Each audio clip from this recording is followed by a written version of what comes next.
It's kind of thrown in the hat for some stuff, and more than likely I say yes because it's just like a nice break away from everything else. And so when I did like the Covenant, Guy Ritchie's movie, that was a costume designer that basically just threw my name in the hat, that I worked with on some other. So when Guy Ritchie's people reach out to me and say, "Hey, we're doing this movie," and I was like, "Wait, who's the director?" You say Guy Ritchie? Yeah. But Guy Ritchie's like my favorite director, man. I love all his movies. And so when I was like, dude, this is his first military movie, and it's about Green Berets in Afghanistan, I was like, that's me, man. Yes, please. So yeah, it's like.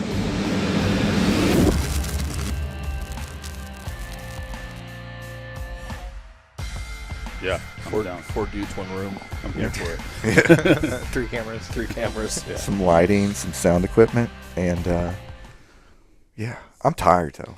Yeah, dude. The middle child was up all last night. He had a cough. He's had a fever and cough the past couple of days. So like I was up 5 times last night throughout the night. So I'm dragging a little. Yeah, he's got 3. I've got 2. 2 of ours are both, pretty much the same age. Yeah, Elsa and Emerson are on the same class. They're like sitting at the same table. Charlie's just a great ahead at Grayson. Yeah, but should be in Grayson's class. Yeah, and then nice. he got a little 3-year-old building that team early. Oh yeah. They, it's funny. I've got like an old PBS 14 that has a huge blim in the middle that I picked up for like $600 a couple of years ago, and they run around the house and do hide and seek with the night vision. And That's stuff. Hilarious. Yeah, they love it. Even the 3-year-old, like the helmet weighs more than she does. Yeah.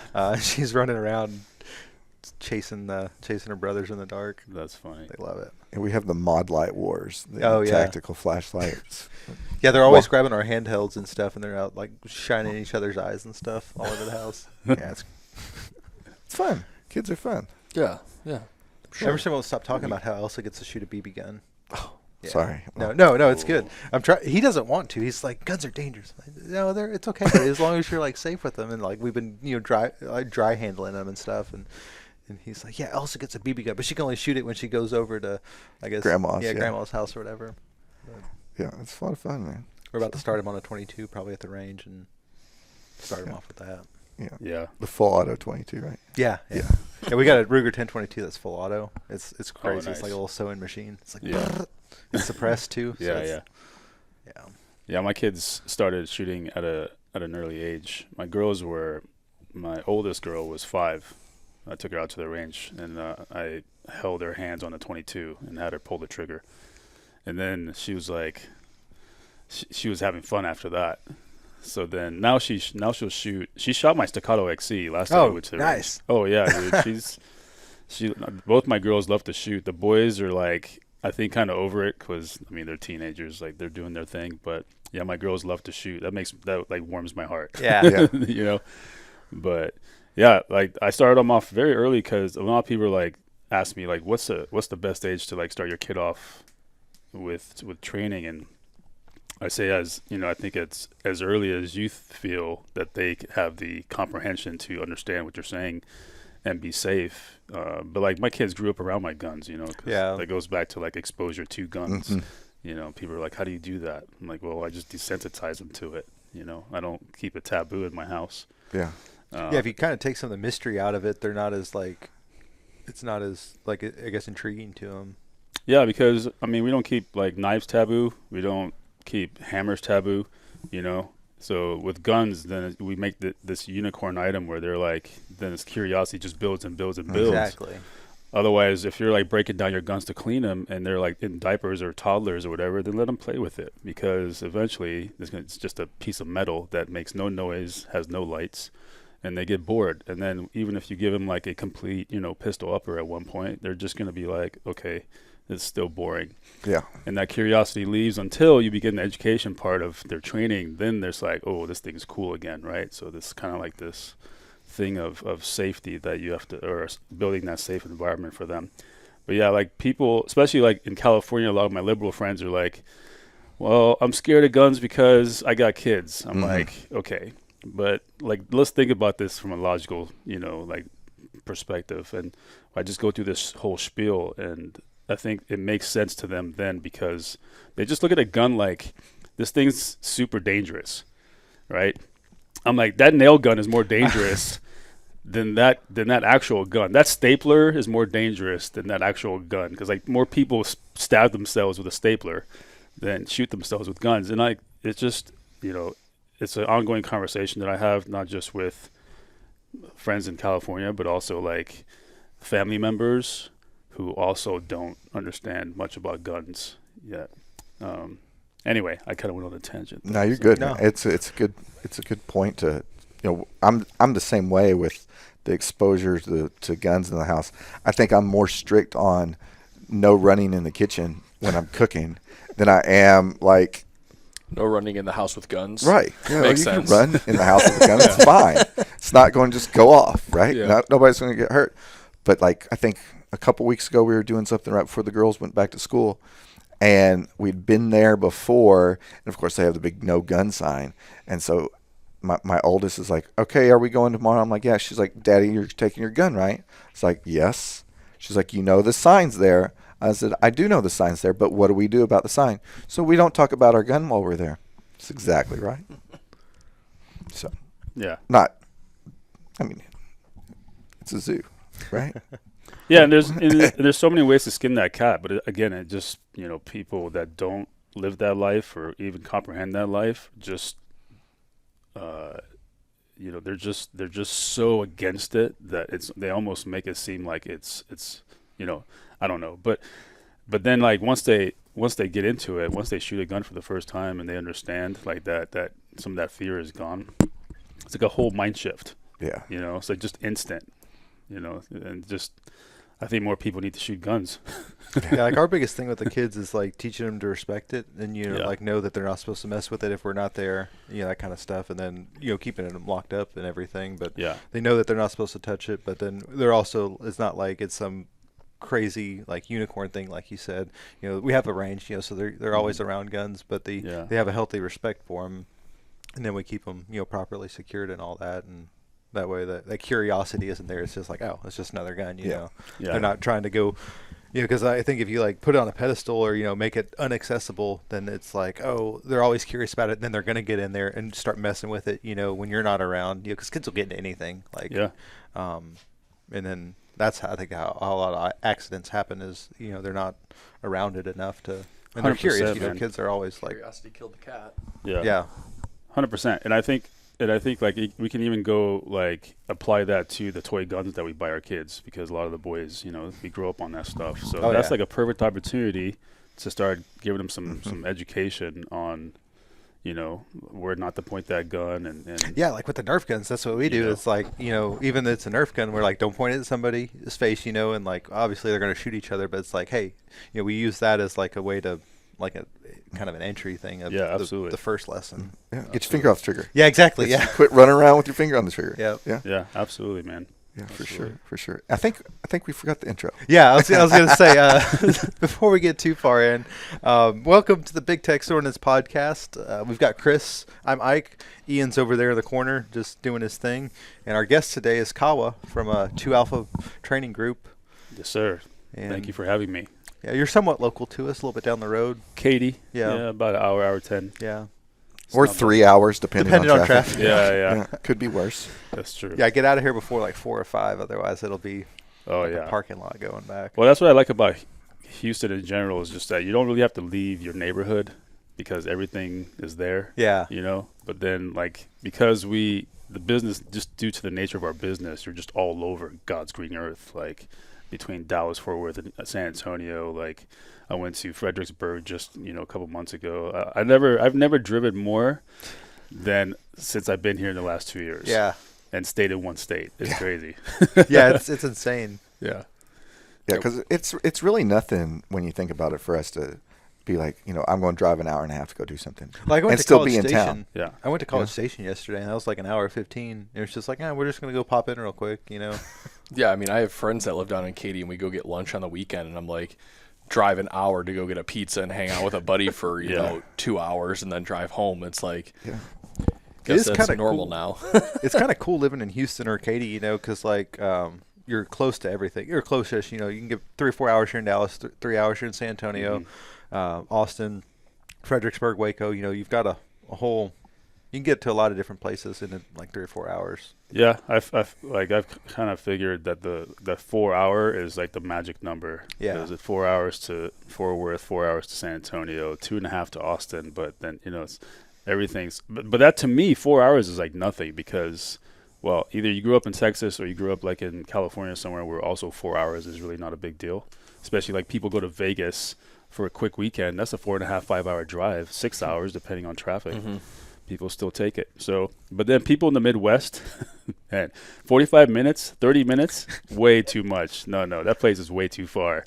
I was reading something the other day, like people like in England and Europe and stuff, like these like they're talking about like how they don't see their relatives because they're like an hour and a half away. Like they'll go years without seeing relatives or whatever just because they're like an hour and a half away and that's too far to commute. Yeah. Like man, I'll go get dinner, or lunch. Or like, Ian's going to get a pizza. Yeah. And driving an hour and a half, and they can't go see grandma because she's. Yeah. It's just like I think that how was my spread out biggest we are culture over here. shock moving here was like driving. Ian's from Canada. Yeah, I'm from basically I'm from Buffalo, New York originally, so Canada. But yeah, I mean it's like 10 minutes to get into the city, 10 minutes to go somewhere. Like God forbid you hit 11 minutes of traffic and you're like, day's my ruined. day's gone. Like I'm done for the day. Like my grandma lives an hour and a half away, and that was always like a huge ordeal. Like, all right, we're going to grandma's house, and now it like when I'm actually going back home tomorrow, and we'll go see grandma, and it's an hour and a half. I'm like, cool. All right, we're here already. Like that was it's a normal drive. Like I live 20 miles away, and it takes me an hour and a half to get home sometimes. Like if school's out on the first week, and you leave at 4:00 and whatever, but it's crazy. So, or go ahead. No, you were going to ask the question. I was. Oh. Go for it. So, I guess tell us a little bit about yourself, kind of your background, and how you got started, and what 2Alpha is all about. Yeah. Well, so I wasn't originally born in the U.S. I was born in Afghanistan, in Kabul. So I guess I should start there. My family's from Kabul. We left Kabul during the Soviet invasion. So like I think we actually left in late 80 or 81 is when we left Afghanistan. The Soviets invaded in 79. So I think when they got closer to Kabul, that's when it was like, okay, we got to go. And for people that had the means, they left. A lot of and I'm kind of getting ahead of myself, but like here in the U.S., the Afghan network here, like the community is still very tight. Like they're like, yeah, we lived across the street from this family. And so it's very tight knit here. But so we left in 81. We had to go to like Pakistan for a few months because we had put in the paperwork to come to America. So all the immigration paperwork was put in. Now we're just kind of playing the waiting game. So we went to Pakistan for 3 months. And then after that was approved, we came to America, but we went to Nebraska, Lincoln. Oh, wow. And, what a huge difference. Yeah, that always gets a reaction. It's hilarious. So the reason we went there is because my oldest uncle was a foreign exchange student. He was going to the University of Creighton, I believe, in Omaha. And he's like, it's just a nice small town, it's safe. And so he obviously talked about it. So everybody agreed. Then I guess, if that's a safe place, let's go there.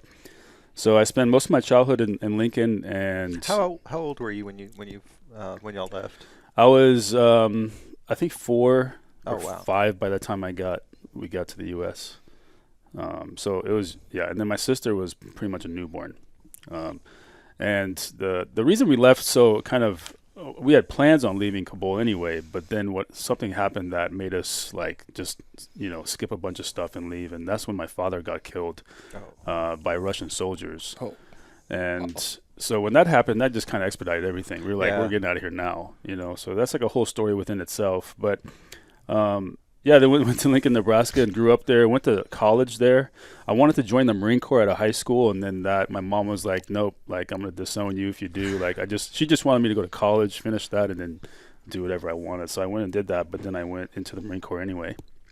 And, I just wanted to be like, I didn't know too much about the military, but like growing up in America and getting to an age where I like understood and appreciated why we were here. like where we came from, the reason behind. Like I grew a lot of admiration for the country, but I also just grew a lot of.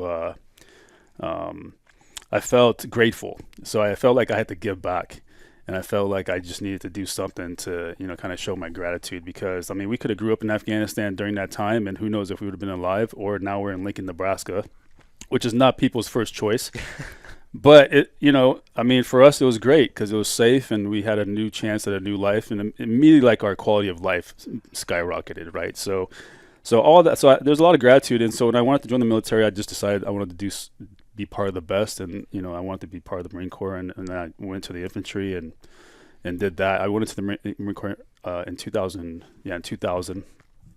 and did a MU, went to Japan, did all that before 9/11, and then after 9/11 did 2 deployments to Iraq, one for the invasion, the second one was for Fallujah, Operation Phantom Fury in 2004. I was a squad leader during that deployment, and then after that deployment is when I decided I wanted to do bigger and better things, because that deployment was probably the hardest and like most real deployment I've ever had.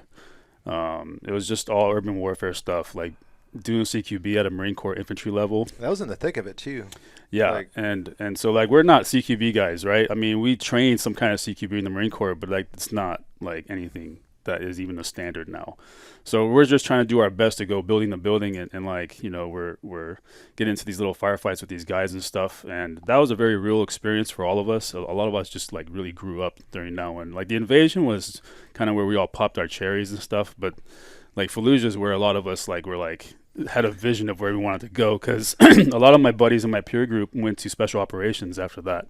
Some guys went to the SEALs, some guys came to special forces like I did, and then we have guys that are like went straight to like green and orange. And so like I have all these Marine Corps friends that are in all these different units that like we're all just we're all still pretty tight. But that deployment is where I decided I wanted to leave the Marine Corps and go try out for the Green Berets, because I just kind of did my research. A lot of us work with SEALs, like in Fallujah, we worked with Chris Kyle's team, and while he was out doing his thing, like the rest of his team was broken down between my buddy Romero and my squad. And so it was kind of a cool dynamic that we had with those guys. But and a lot of Marines take that route. But when I did the research of what I wanted to do, and I looked into the type of warfare and the scope of work that these units have, like Green Berets were like the guys that I wanted to, like guerrilla warfare and like unconventional warfare in general. That was like, yes, let's do that, especially with my background. So then I left the Marine Corps in 2005, and I had a small little break in service because I was just kind of enjoying life post Marine Corps. Yeah, and post Fallujah.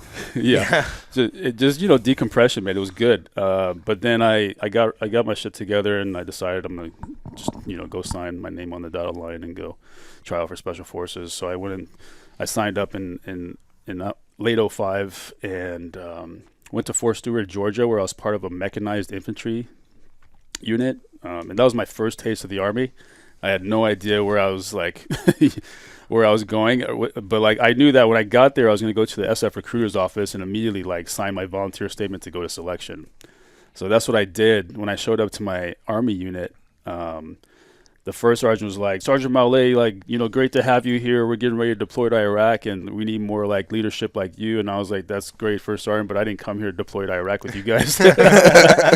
And this dude's looking at me like, "What? Like, are you not like an 11 Bravo?" Like, yeah, but I'm not. That's not my purpose here.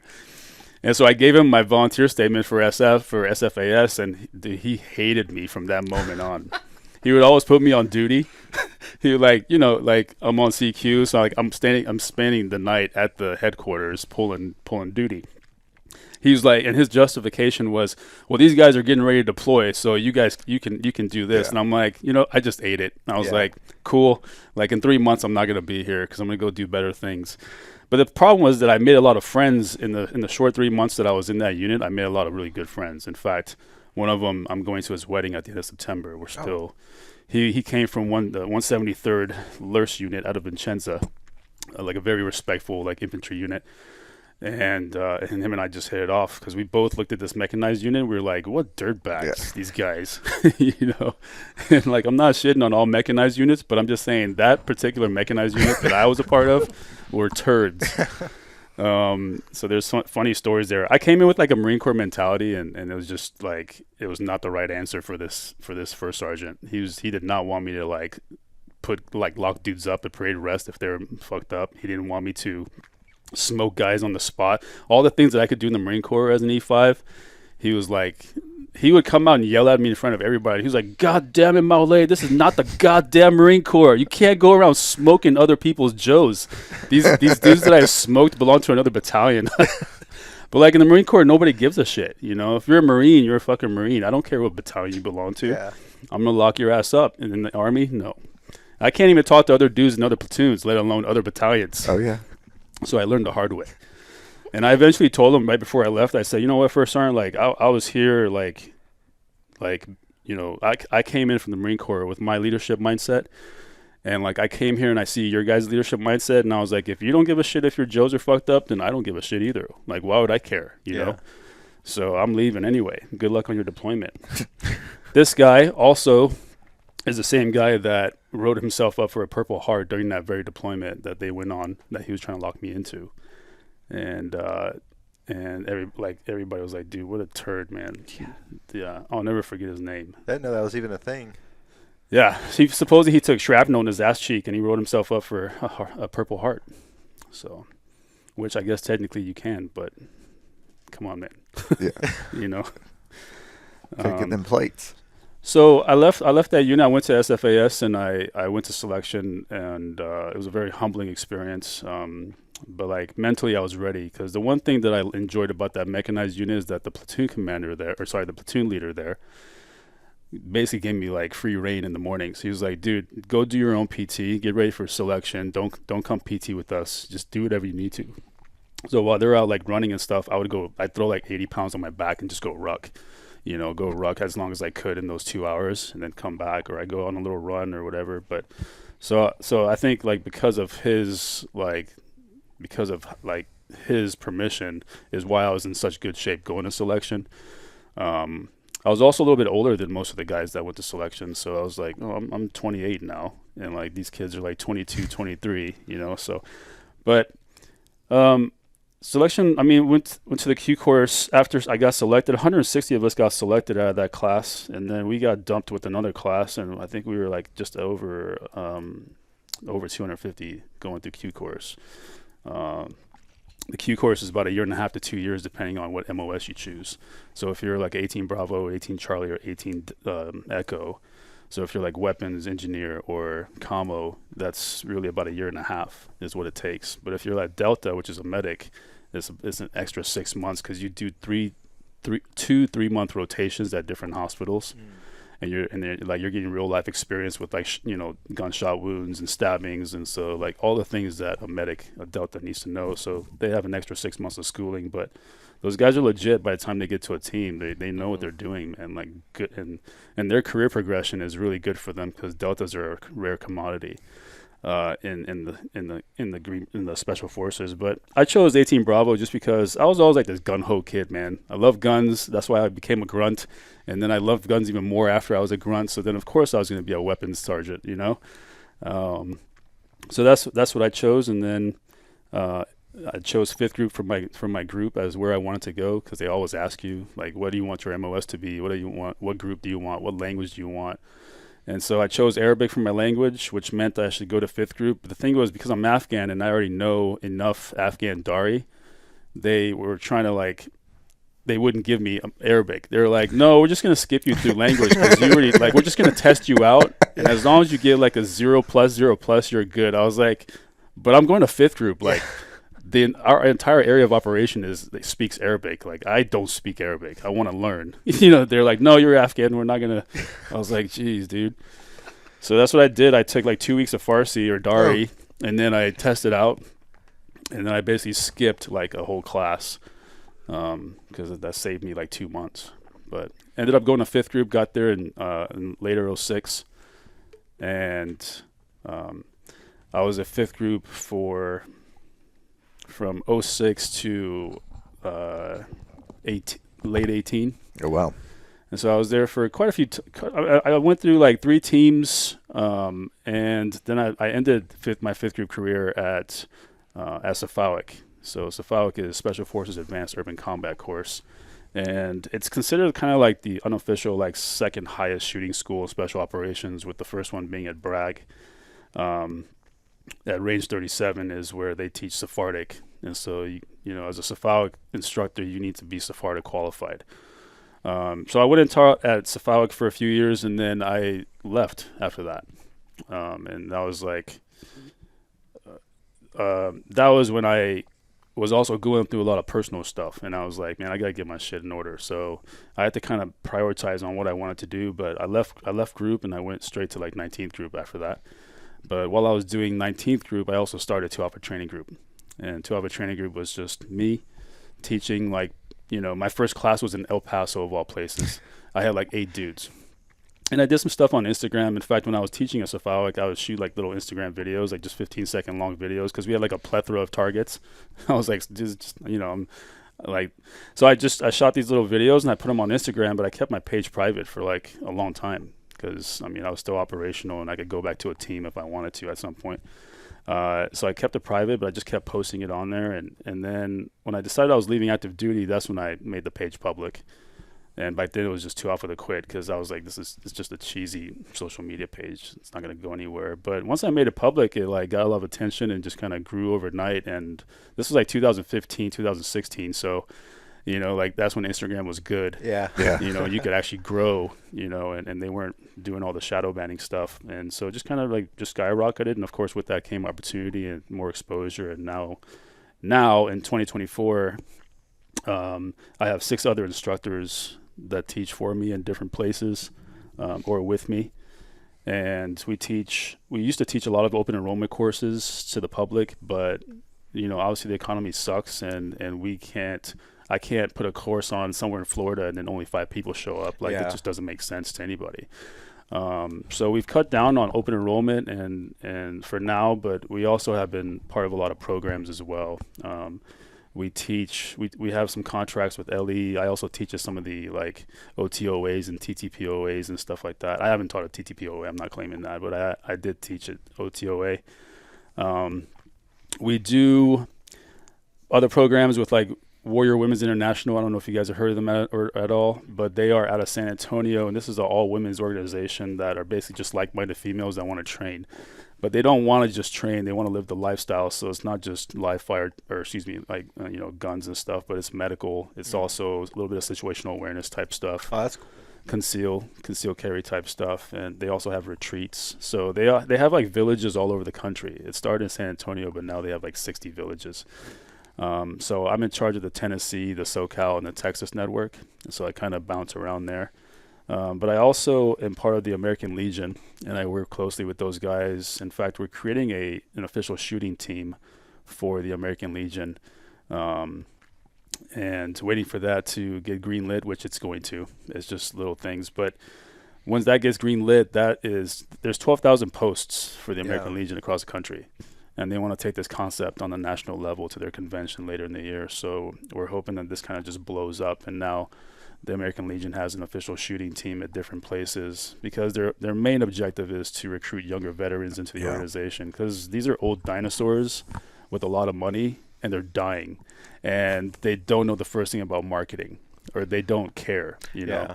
So it takes younger guys to come in and do that for them. So they've really made that a main objective. They got Josh and I to sign up at at NRA. We were right next to them, and they're like, "You guys are joining." They peer pressured him into So Josh and I are life members of the NRA, or not the NRA, the American Legion. Yeah, That's awesome. hilarious. Yeah, they were right next to us. They've been doing a good job lately. I know they've got that. What's the one guy? I think he's still active duty up at Cavalos or Fort Hood, whatever they call it now. But he's been doing commercials for him and posts for him on Instagram and stuff. So they're definitely trying to recruit our peer group. Yeah, and the shooting team was my idea, and I said, if this is your mission, then we need to create programs that draw younger people, like shooting, like the gaming industry. So now they're also looking at creating a gaming team. Yeah, so they want to create an e-gaming team where they can basically sponsor this team to go to different tournaments around the country and possibly the world, depending on how well it does, Yeah. But it's programs like that that are going to draw younger people, not the things that they're doing now, which is like the Catalina wine mixer type stuff that they do. It's not, man. And that's what they love to do. Our post commander, is that like a paid position, post commanders and stuff like that? Dude, that's a really good question. I think it would have to be. Yeah. Yeah. Interesting. Can you fix this? Or did it shut off? Yeah. Oh. Can you fix this? Did you message him? Yeah. You could hear it beep. I didn't even hear it. Yeah, I didn't even notice until he That's creepily why opened the door. That's why we have 3 cameras. Yeah. We'll keep you around. Good job. You earned your keep for another week. Yeah, like, cause my exposure to the American Legion, like growing up, was like the only place in our dry county that you could, or one of the only places you could go drink, and that's where my grandpa would always go drink because he was a member of the Legion. Was your grandpa my grandpa? No. Because that was my grandpa's thing. Go hanging out at the American Legion. Yeah. And that's like, I guess, probably the stigma that everybody kind of has of it is just a smoky old bar where everybody's going to drink. What's crazy about the American Legion is that they're a very powerful organization. They have a lot of influence in DC. Interesting. Yeah, and a lot of people don't know this about the American Legion is if it wasn't for them, soldiers and veterans wouldn't have the Montgomery GI Bill. They were the ones that pushed Congress to pass that. So, and so they did a lot of things like that. But because of how old they are, they have a lot of influence in Congress, and they bat for veterans all the time. But again, these guys are like dying off, and there's no one to replace them. And so you have this multi-billion-dollar organization with really good influence in DC that could do good things for veterans, but there's no lineage there. So it's kind of concerning, but at the same time, I'm proud to take this all the way to a national level, and hopefully it takes off. And they create funding for it. Yeah, that's really cool. So it's little programs like that just keep us busy, man. Now that or consulting, I do a lot of consulting. Like I work for Cobalt Kinetics. We do a lot of cool things together. Oh yeah. I work with some other companies as well, and then some of that consulting also turns into content creation, and there's some overlap there. But I definitely the companies that I work with, man, I truly stand behind. I'll never shill out for a company just because they pay good money. I think that's not the right answer. And so the companies that I work with, it's like Cobalt Kinetics. The only reason, if you had asked me to work with Cobalt Kinetics 5 years ago, I'd have been like, no, bro, no, and that's no offense to them, but they just weren't the type of rifle that I was looking for. These are super high end competition rifles. Yeah, totally different. Use case. Their shooters are winning championships. They're very eccentric looking, 7 ports. I'm like, what? I didn't even know a 7 port break was till I saw one of those. But when they changed ownership. And I understood where they wanted to go, and I got introduced to them. I kind of saw that vision, but I also was thinking okay, these guys make super dope rifles. It's now we're gonna go to an AR. A lot of that stuff is gonna transfer. That performance, that the efficiency in the parts and the components and everything. A lot of that's gonna transfer. So I was really excited about it. I was like, dude, we're gonna have a badass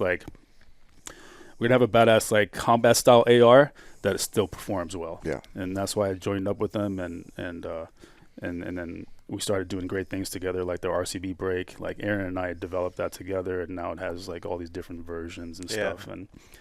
And some of their proprietary components are also pretty cool, that I get really excited about. And I know we're kind of skipping ahead. I know. Oh, you're good. No, you're good. We did a whole rifle build with Aaron last year, over here at the range, and just the little details that are in how you assemble the lower, how that upper comes, is put together, and man, I tell you, that barrel nut's going nowhere. Once you put that barrel nut on, jam nut, once you put that barrel nut on the proper torque, I mean, it's got 2.5 inches of thread, something like that. Oh yeah, I mean, yeah. We made sure that it came all the way out. Yeah, and plus it has that inverted threading on the inside, so it's double. They're smooth shooters. They're too. smooth. Yeah, I can't. Put my A5 buffer spring in mine today. The CK one. Yeah. Yeah. Yeah, I've got a parts blim rifle that I was nice enough to acquire parts for. I'm pretty excited about. Yeah, that A5 CK buffer that we did with Veltor is pretty cool, right? Mm-hmm. Like, who would have thought just a simple little dimple in there would just make it perform better, because you lose a lot of that little teetering and that it does and stuff on the way back. So it's just little things like that get me excited about working with Cobalt, and this is the direction that we're headed in. But anyway, so that again, it's either some consulting or a little bit of content creation, just to stay relevant, I guess, these days in the social media world, because that's, I mean, if you're not doing content, it's like, who are you? Yeah. It's kind of hard, but every once in a while I'll get like a movie gig, that I consult for, Oh, nice. just because of the connections that I had in LA for all those years that I was there as well. And then doing that, my name gets kind of thrown in the hat for some stuff, and more than likely I say yes, because it's just like a nice break away from everything else. And so when I did like the Covenant, Guy Ritchie's movie, that was a costume designer that basically just threw my name in the hat, that I worked with on some other. So when Guy Ritchie's people reach out to me and say, "Hey, we're doing this movie," and I was like, "Wait, who's the director?" You say Guy Ritchie? Yeah. But Guy Ritchie is like my favorite director, man. I love all his movies. And so when I was like, dude, this is his first military movie, and it's about Green Berets in Afghanistan, I was like, that's me, man. Yes, please. So yeah, it's like I'll jump on that, but it's fun to do that. I don't pursue that industry. It's a very kind of cutthroat industry. Guy Ritchie just so happened to need somebody because he doesn't have a military guy, because he doesn't do military movies, right? It's all a bunch of like his movies are all very like just it's like, well, how do I describe it? But it's just a lot of gunplay, a lot of sexy gunplay that there's no considerations for, like realism there. But what was cool is that he gave me a lot of flexibility on that project to make it as authentic as we could get it. And of course, there's moments of Hollywood that you sit in there because some realism doesn't look good on camera. Yeah, they got to make it. Yeah, so and I learned that the hard way when I was doing this thing for a Navy SEAL show, and we were moving through this hallway, and I was like, well, this is how we would move. And he was like, that looks super boring on camera. We got to make it sexy. He was like, can we make these guys run? I was like, no, we can't run through this hallway, but we can move faster. And like, so now we're like moving way faster than we would ever, but it looks great on camera, and that's all they care about. Yeah. So, Yeah. Even the grenades just don't look good on camera. Like a real grenade is just kind of like, oh, is that it? I was expecting more fire. It's not really. Yeah. It's just a puff. Yeah. It really is. Yeah. There's no fire, nothing. That's cool, man. I didn't even know that. Yeah, so that's just kind of like here and there, man. But again, I don't pursue it. A lot of big directors have their guys, Like I was gonna say, I guess once you're in, they kind of got their guy, and that's like And like I told Guy Ritchie, I was like, if you ever do anything else military, dude, bring me in. Happy to help, obviously. But like he's gonna eventually probably need his guy if he does more military or just action movies with a lot of guns. But the way he does it now, it's just very fantasy to him. Mm-hmm. Everything just has to look cool on the camera. Yeah. So. But his movies are still good. Yeah. We love his movies. He directed Snatch, didn't he? Yeah. Yeah, that's one of my favorite movies of all time. Yeah, iconic movie. Yeah. And Lock, Stock, Two Smoking Barrels before that. Yeah. Yeah. Like Dex. Yeah. Do you like Dex? I don't know if I've ever seen Dags. that. Oh my God, you got homework now. You like Okay. Dags? I don't think I've ever. You've never seen it. Snatch? No. Oh my God. All right, you've got to watch Snatch. Okay. Yeah, you need to watch Snatch. Like after this, we could just go in your office. Close my Go door, put it watch on it. Afternoon off, guys. yeah. Just kick leave. Kick your shoes Just- off, throw your feet up. Just leave. It's good. It's a very funny movie, and you'll like it. And then, so this is funny. Instagram the other day popped up with your Howitzer clothing line, right? With your T-shirts and stuff from Howitzer, and that's why I texted you. I was like, oh, okay, let me get back in touch because we've been playing, Phone tag for months, and back and forth on Instagram. Be like, oh, I didn't see your message. Yeah. And then like messaging from two accounts. I'm like, I don't know who I'm messaging from, whether it's Big Tex or BTO Gear or Chris. I don't know who I am today on Instagram. Yeah. The howitzer thing was cool. Eric is a really good dude. I like his mission, so obviously he owns that apparel company and they have some other stuff, but his Blue Line project and how he basically is putting on free training for these LE guys is something that I'm really like proud to now be a part of. The T-shirt was just like your initiation in, Yeah. and he even said it that way. He was like, you need your own shirt, you got to have your own shirt, and then after that. And so I was excited about that because if you look at Howitzer and who also belongs or is a part of Howitzer, but also really just a Blue Line project, then it's like top tier instructors, man. And I'm honored to be a part of that. So that was kind of a no-brainer. Plus, there's so many mutual friends there in that circle. It's like, why would I say no to this? Yeah. But yeah, and we did a cool thing with Genesis Shotgun for that whole shoot. So they came out from Idaho and brought all their cool shotguns and their John Wick one and all that. So it was just cool, fun range day, man, with some cool content that came out of that and partnerships. I'm supposed to get a Huxworks can because you said Huxworks earlier, and I was like, I'm supposed to get that Huxworks can for that Genesis now. I'm excited. Yeah. I want to suppress that shotgun. Yeah. That's gonna be cool. The Gen 12 is sick. Or the Yeah. G12. Yeah, the Gen 12. Yeah. Yeah. That's the guy shot it at SHOT Show at Range Day, and they were like, that's yeah, right. I that went thing to Range is Day. money. The shotgun. Yeah. I've never messed with one, but the guys Yeah. really liked it a lot. Man, I've shot so many different rounds through mine now that I'm just sold on it. Like for a mag fed, shotgun like that. The continuity of the AR is there, and so all the features and functions are there. But then I haven't really had any jams. In fact, I only had one jam, but that's because I try to take buckshot and make it into a slug, like a field expedient slug. Oh, doing the cut. Yeah, so I did the cuts on both sides, and I cut it a little too short, so I caused my own jam. But man, yeah, that's a good shooting shotgun, dude. Like that's a good, like people say home defense. I would say that would probably be the one that I go. I mean, you got 10 plus rounds in there, so. Dang. You're not walking through that wall. Yeah. What other? So you're shooting Cobalt ARs. Mm-hmm. You're shooting staccato pistols. Not officially. Not officially. Yeah, just have a good relationship with those guys. I would love to take it to an official place, but and that's something that they're aware of. But I'm going to them with bigger stuff too. Like I really want them to sponsor the shooting team for the Legion. Yeah. I would love for all of those that'd be shooters to have a staccato and then have staccato somewhere on their kit, because like this is like a legit shooting team. It's not like like a little club. It's like these guys want to compete one day. They want to compete at like high levels of USPSA, and the pool that they're pulling from just to create this team is phenomenal shooters. These guys are already like out there doing USPSA, so there's a lot of potential here. And look at all the dudes that you can get out of the Army Marksmanship Unit. Yeah, AMU. Yeah, AMU. Like all those dudes that come out of that, and then they go into professional shooting. Yeah.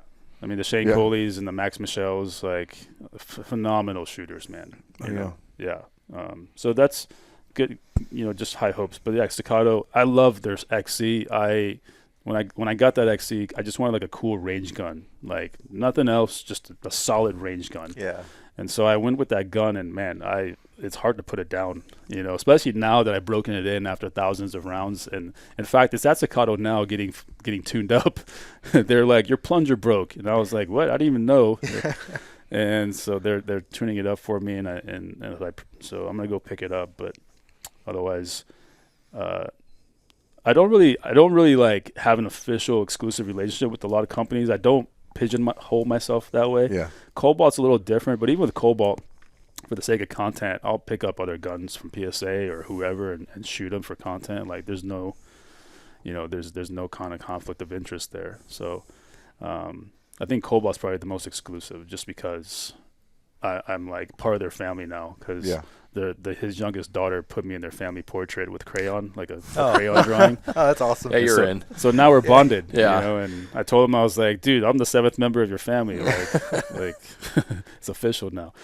But I do have some cool relationships in the industry. I just keep them open because I don't I don't necessarily want to lock myself in. I say that, but then like Wiley X is probably exclusive for me too. I'm not going to wear any other iPro because I love their history. So I boast about Wiley X all the time. Their facility is up north. If you guys ever get a chance to go to Fort Worth and Frisco, and dude, they'll give you a tour of their entire their little torture chamber of all the different tests that they do on these glasses, and you guys would be like, "What the fuck?" Like they do some really cool tests, man, and I mean they've had that military contract for so long. It's because their shit works. Yeah. But like I used to tell people that when I would wear Wiley X's as a young PFC Lance Corporal Mawlayee, I was like, dude, we look like fucking nerds. Yeah. Like these things look stupid. But then like they would work because like, you know, all the sandstorms in southern Iraq, like during the invasion, like they fucked us up, man. Like in those goggles, like my eyes were good and the rest of my face was just sandblasted. Yeah. You know, but so this stuff works. It's just aesthetically, it just looked like could pop your lenses out, and then you have the huge black like Terminator lenses. Yeah, exactly. I was like, man, no enemy's gonna be afraid of us. We look like dorks, you know. They're laughing at you. But now you look at Wiley X, and it's like, holy shit, dude, these are like really slick designs, and it's because they brought in some very creative people, and so, but they still, man, they keep their, you know. Their reputation as what they're known for is definitely to standard still because it's still family run. So, but yeah, you know, the purpose of like working with these companies is not to be exclusive with them anyway. It's that you believe in a couple of their products and you think they're a good company just reputation wise. So now you want to be like, well, I'm a good person, you're a good company. Let's find a way to like, you know, collaborate together. You know, and I tell like companies that I worked with in the past, I said, I'm not going to rep your whole line, dude. Like I just like one or two of your products and that's it. That doesn't mean you're going to send me all these lights or all these whatever. I'm just going to push them out. Like I can't do that. So I see where that kind of gets you in industry, and I see that the industry is already saturated with that anyway. And I just don't want to put myself in that pool of people. Then you get like some people who's like, well, I rep for this company, and that's the only one I'm going to talk about. This is the only thing that's good. Everything else is your trash, you know. And then it kind of cuts your credibility down because it's like, well, I mean, you're pretending like there's nothing else good out there. Yeah, you know? and that's so unrealistic, man. And people see right through that, especially in our industry, because nobody reinvents the wheel in our industry. People just make little changes, either aesthetically or functionally, and it's like, oh, this thing is the coolest, right? That's just the evolution of our stuff, but. Yeah, like you can't sit there and be like, this is the best AR or this is the best optic. Like there's just no such thing these days. So it's just say that, look, this is the optic that I like. Yeah. It's a solid optic. It's a good choice. Yeah, it's not the most expensive, it's not the cheapest, but this is why I like them and this is why I rep them. And then but as long as you give that transparency, man, I think you're good. Like, but a lot of people just don't, you know, and it turns into this whole thing, toxic thing in our industry. Yeah, like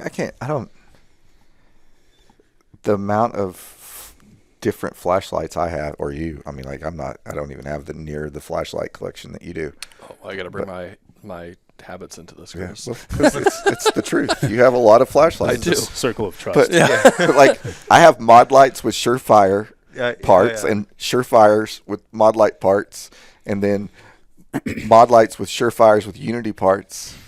You know, like, and it works. People ask, like, oh, what flash? I'm like, dude, just what brand do you like? Are you? There's a lot of good ones out there. Yeah, I'm like, if you like Cloud, buy a Cloud. If you like Mod Light, buy a Mod Light. Like, they're good. It's like either way, you're getting a good flashlight. 100%. It's like the laser gang. It's like you got like the pack guys, and then you got like the mall guys, right? So you got like the D-ball and pack style, and you got these people that love that mall and swear by it, even though I think it's terrible. And I'm not saying that the company is terrible. I'm just saying that this particular product is not my favorite. You heard it here first. The mall's terrible. I want to get my hands on one of the Arisaka DIRVs. Have you saw those? Mm-hmm. Those look pretty cool. I watched a video on those yesterday. It was like 45 minutes on it. And I was like, that's pretty cool. I mean, Arisaka dudes are always putting out really innovative stuff, you know? Yeah. And so I'd like to get my hands on those. You know, there's another company that puts out like really innovative stuff is Emissary Development. Mm-hmm. Yeah, those young dudes over there are like doing some really cool things. Yeah. So like I like plugging those guys too, man. And I don't even really use most of their stuff. I just like their handbrake, their hand stop called handbrake. Mm-hmm. I just love that thing. I like the little companies, man, because I think it's the little companies that keep this industry going at the end of the day. Because like obviously the bigger they get, they look more like government focused, contract focused, and you know, I feel like they start forgetting about the little people in the industry, the people that helped them come up in the first place.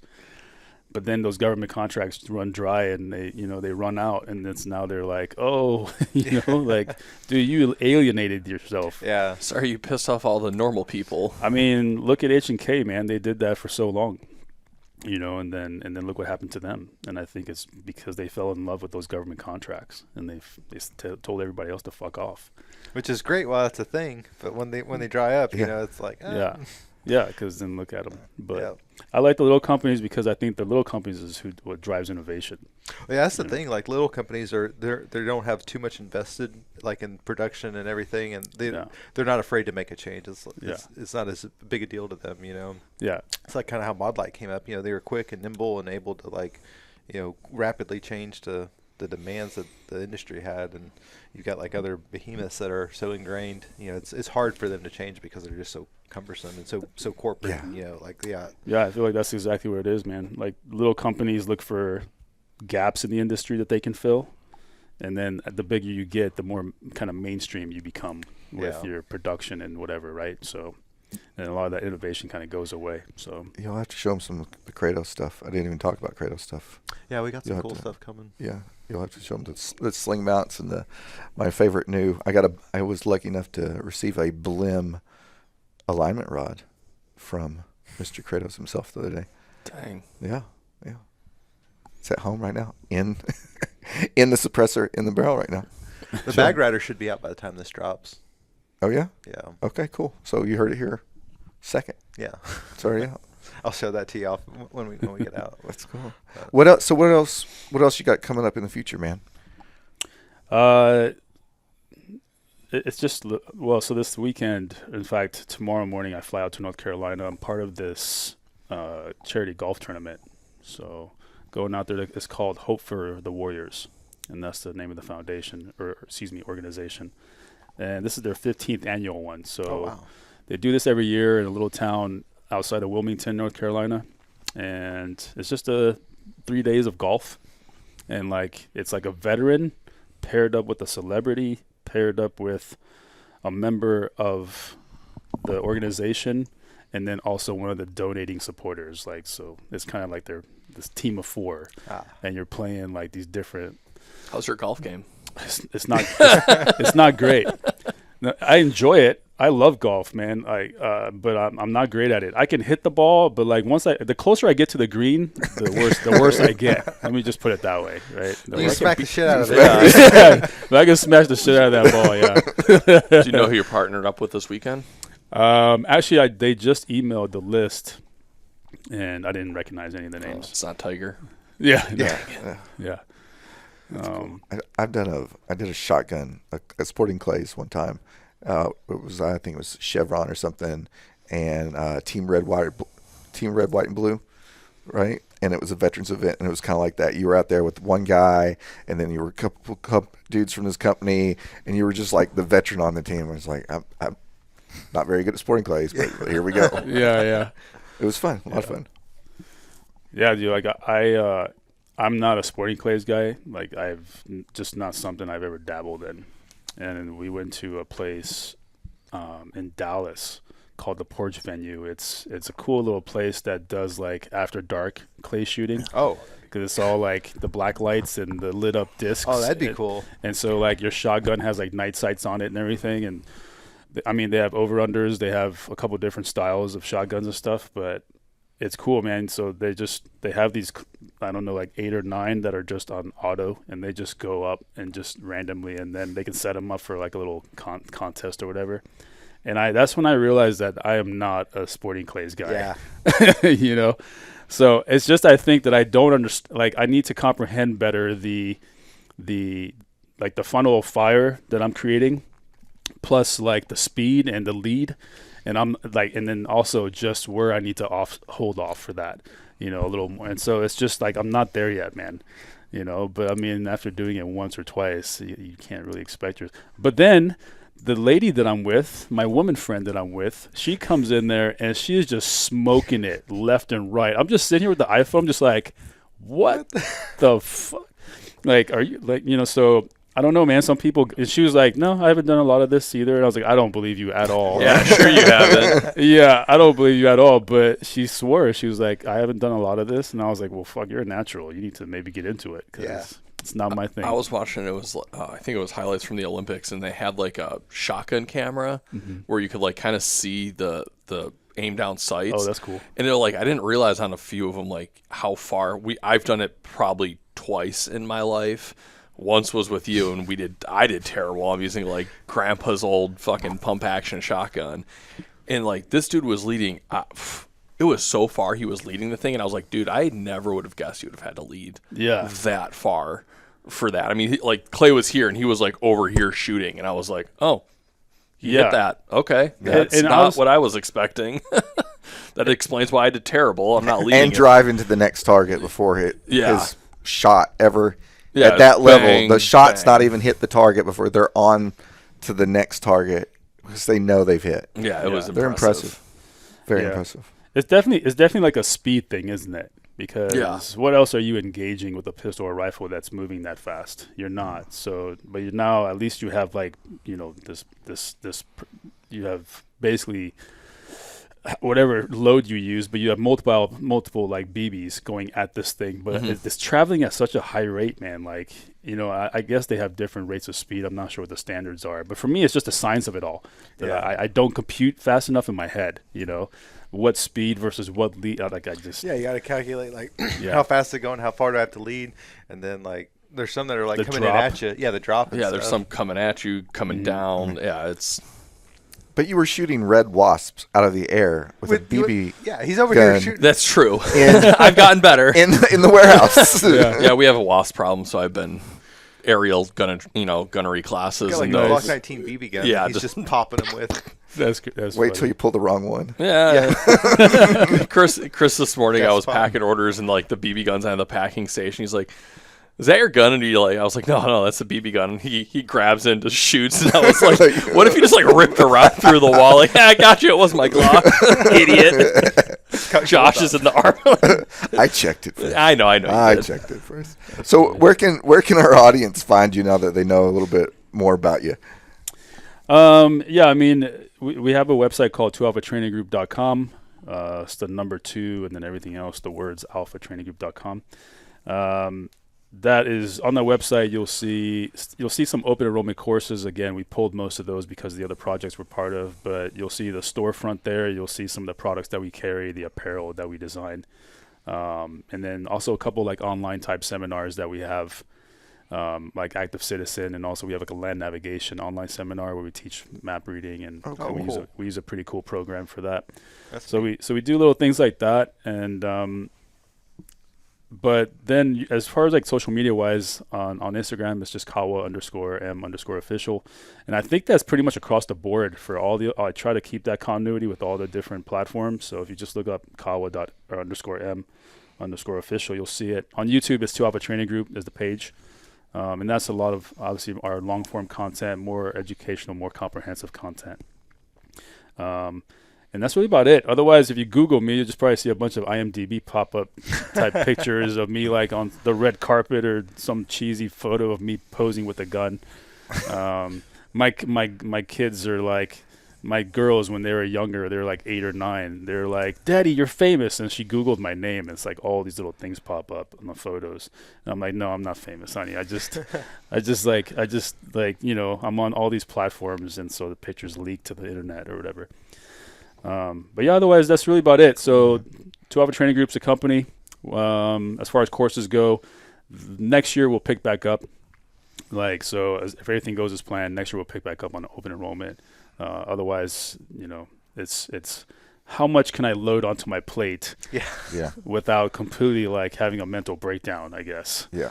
Because I'm one of those guys. I'm sure you guys are too, man. Like, we tend to overload our plates, but then we also kind of complain about it. But I like that, a little bit of chaos. So I don't know about you guys. I like it a little chaotic. Oh, yeah. Yeah. I haven't packed for my trip yet. and I'm leaving for a week, so I got to go home and stuff a suitcase when I get home. When are you leaving? Tomorrow morning. Yeah, okay, 7 a.m. yeah. We've started a whole new schedule. Like everything, like dinner's on my Google Calendar. Like my wife went totally on board. But you know what? Now we're working out. You know, now like today, fix and go to lunch, something that we haven't done. Tomorrow, like our days, like, okay, hey, here we're doing this. I'm here. You're taking this one to karate. Then we're doing this, and then we're doing this in the afternoon. So we're actually like getting time to spend together when we weren't, because we weren't making a priority. Yeah. So. Yeah, I mean, you get so busy and caught up in your day that time flies. Like, you're like, oh, shit, I forgot to eat lunch. Yeah. You know, it's like, and so I have timers on my phone, alarms, like breakfast, like snack 1, lunch, snack 2, like dinner 1, dinner 2. That is what my phone is set at every day, man. But yeah, wait, you're leaving tomorrow morning? Are you flying out of Bush at 7 a.m.? My flight's at 7 a.m. Who are you flying with? Delta. Oh, shit. I might be on Delta or United. I forget which one they booked me on. Maybe I'll see you at the airport. Yeah. Well, dude, thanks for coming up. We'll link up some more after this, and I'll get you hooked up with the range to get you on schedule over there too, for sure. Yeah, thanks, man. I appreciate you having me. Appreciate like the professionalism here. Thank you. I'm glad you guys joined us. Obviously, the more the merrier. It always makes for better conversation. So, really cool setup. Yeah, Thanks, but man. I'm glad that we finally made this happen, and now we can just, hang out, continue down the sure. road. Especially since I'm right there, man. We can plan some cool range days or something. You're a neighbor. Yeah, for sure. Especially when we go down to the ranch. You're actually you're closer to the ranch. Am I a Texan now? Like, how long do I have to be here before I can call myself a Texan? I don't know. I've been here 7 years. Do I qualify? I've been here like 20 something, but When can I buy my boots and my cowboy you can get your boots. You can get and my big old buckle? You can get your boots. Dude, the rodeo's coming next year. I gotta go. Yeah, So, seems If- exciting. If you've followed us this long, be sure to check out 2Alpha Training. Check them out on Instagram. All the links are on the comments down below in the description. We really appreciate your time. Make sure you subscribe to both YouTube channels, Rumble, Instagram. Find Kawa, find 2Alpha Training. We appreciate you. Do you have anything for the people? Parting words of wisdom. Get your oil changed in your car, because you probably haven't in a while, and drink extra water today. Drink extra water. Yeah. Cheers. All right, bye. Cheers. Appreciate it. Or coffee. Yeah.